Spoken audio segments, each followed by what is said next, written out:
skinnypost.com. We're heading into championship weekend. We've got the Final Four remaining.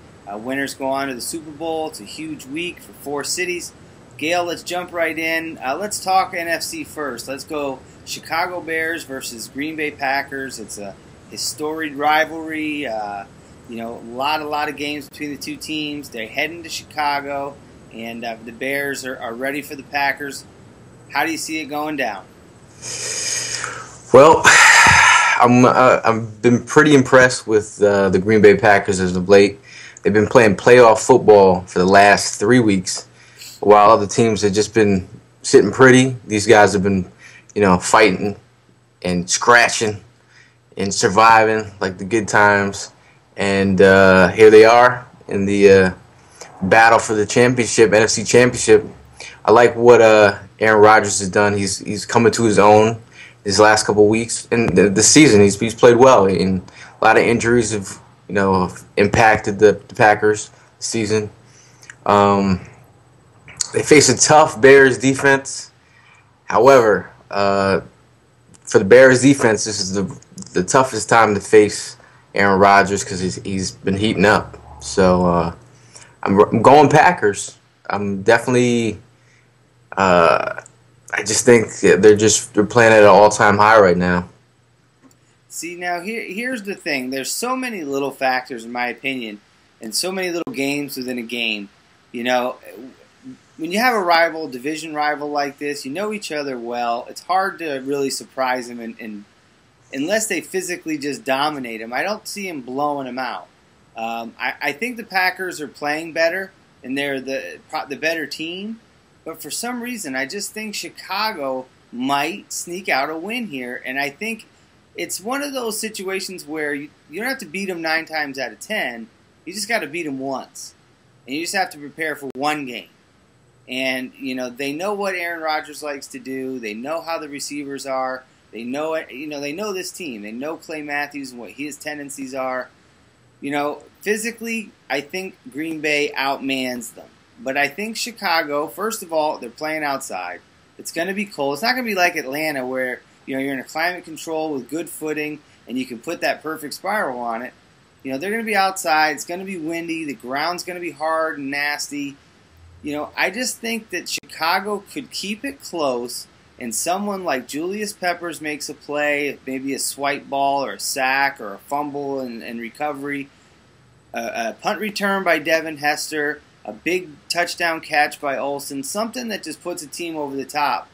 And I know that everyone's going to think that it's ludicrous to pick Chicago, but at home, and as hungry as they are, I think that they can really pull out a win. It's not ludicrous to pick Chicago. Well, as hot as Green Bay is, it kind of is. Anybody that watched the Packers play last week said, wow. It's hard to not root against them, but it's hard to pick against them. And, I wouldn't be surprised if Green Bay rolled all the way to the Lombardi Trophy. Wouldn't surprise me in the least. But at the same time, you get that one team that prepares, trick plays. Everything's on the line. You throw everything at them. These teams are rivals. They've seen each other twice already this season. I think they know each other very well, like you said.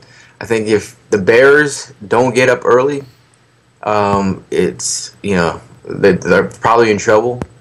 But, once the Bears do get up early, if they score first and keep it at their tempo and control, the game, they'll be fine. But, and if they get after Jay Cutler, make him do things that he doesn't want to do, they're in trouble. Yeah, it can't be a shootout. If it's a 38-35 game, I don't see Chicago keeping pace. I think at halftime, Chicago wants to see 7-3, 10-7 at the half. Just a close, run-oriented. I think Forte has to be the focal point for their offense. I think in every meeting they had this week, it was Matt Forte and then down the seam to the tight end. So what they're probably going to do is try to pound that run, get that second level of linebackers to creep up, and then hit that open space between the safety and the linebacker. And that's what Cutler loves to do. He can rip that tight throw, in between them. And Olsen's his best weapon. So, and maybe one big touchdown play. It might be all they need to steal a victory. And it's weird that a home team who's played great all year, you're talking about stealing a victory to the 6th seed, who's basically is on fire and lighting people up. But that's the nature of the sport in which we love. Hey, Pac's been my Super Bowl team the whole season, so I got to go with them. Yeah, absolutely. I'm going to say Chicago in a crazy game that everybody talks about. But my disclaimer is if Green Bay wins, it wouldn't surprise me at all. They're a very good team. Now let's jump over to the AFC. You've got Rex Ryan and the gang. They're very emotional. They're very spirited, as Bart Scott showed. They're not afraid to talk, as Cromartie showed. They went in, shocked the world, as they said. They beat the Patriots, and now they facing the Pittsburgh Steelers in Pittsburgh, who came off a great win against Baltimore in a game that they were down and stormed back and took the lead and eventually won it. Who do you like in this matchup and why? First of all, can't wait in my Bart Scott voice. It's got a nosebleed. It's a heated rival. They played each other earlier this season, minus Palomalu, which was big help because the inside Sanchez hit him up. He was 9 for 9 thrown against their safeties without Palomalu. I think last week Palomalu wasn't at his full strength. He's got the lingering injuries, but I think he's the difference maker either way. However, after watching the Jets and picking against them 2 weeks in a row, I have to give them credit for going into New England, beating them up, beating up the bully. And Rex Ryan has brought the swag at an all high-time level, and it's got to be the Jets this weekend. I admire Rex Ryan, and I'll tell you why.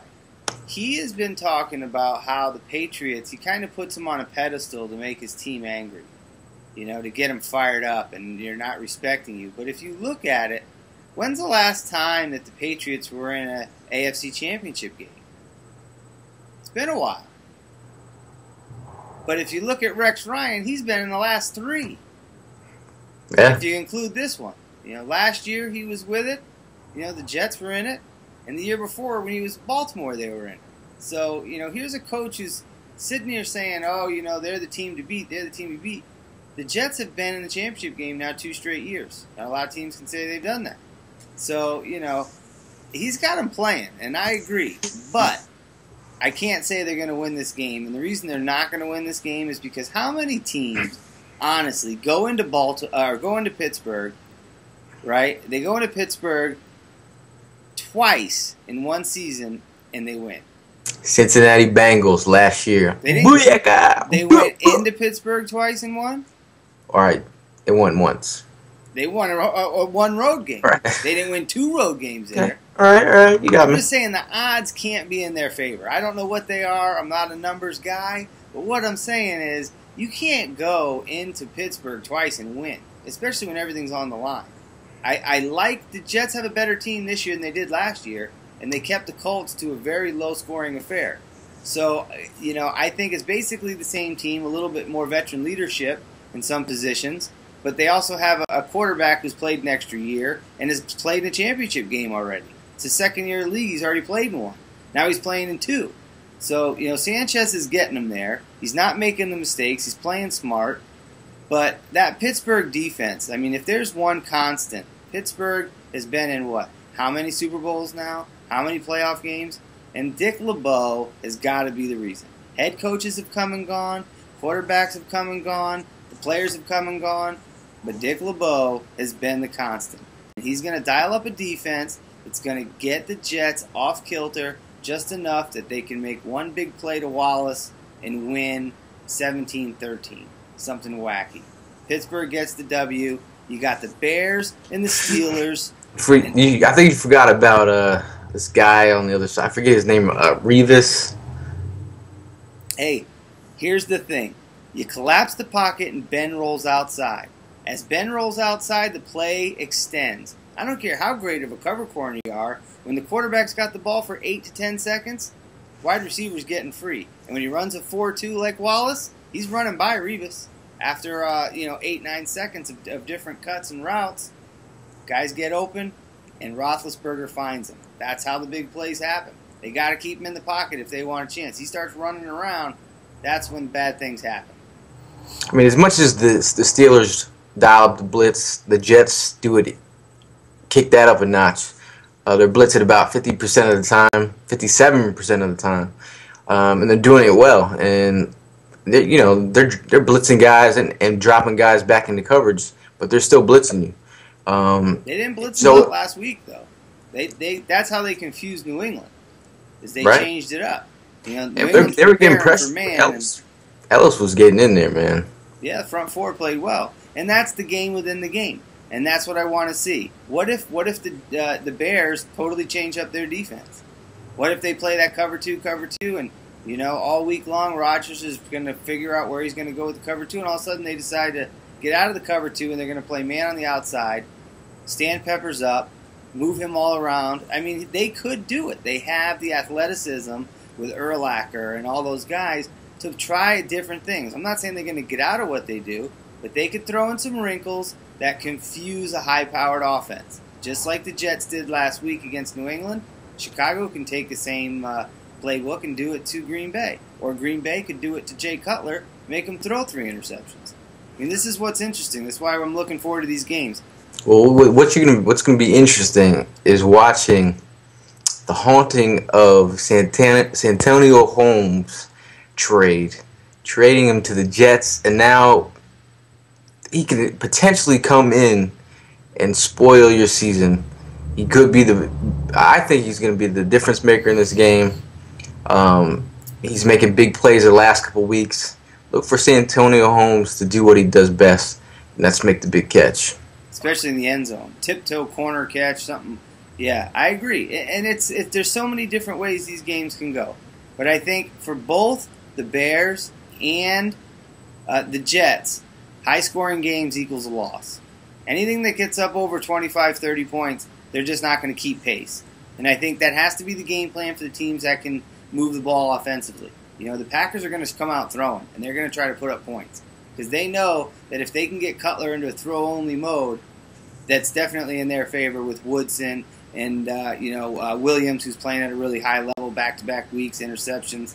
So, man, the Packers are loaded. They're tough to pick against, but, I just think the home crowd, I don't know. I'm just being the devil's advocate to you, so. We're going with a puke-colored Super Bowl with the Jets and the Packers, baby. Yes, puke green in the Super Bowl.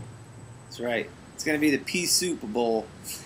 Anyway, we're going to let you guys go. We hope you enjoy your Sunday action of football. Check with us next week as we get ready for the Pro Bowl and Super Bowl talk and some of the season-ending stuff as we get ready for the couple final games before it's over. Also, next week, hopefully look for us to talk a little labor agreement. We have a friend of ours from the Players Association we're going to try to get in touch with. Hopefully that comes through, and we're going to talk about some of this lockout business that everybody's bringing up. Well, I'm Steve O'Reilly. That's Gail Saunders, and this is SkinnyPost.com. We're giving you the skinny 24/7.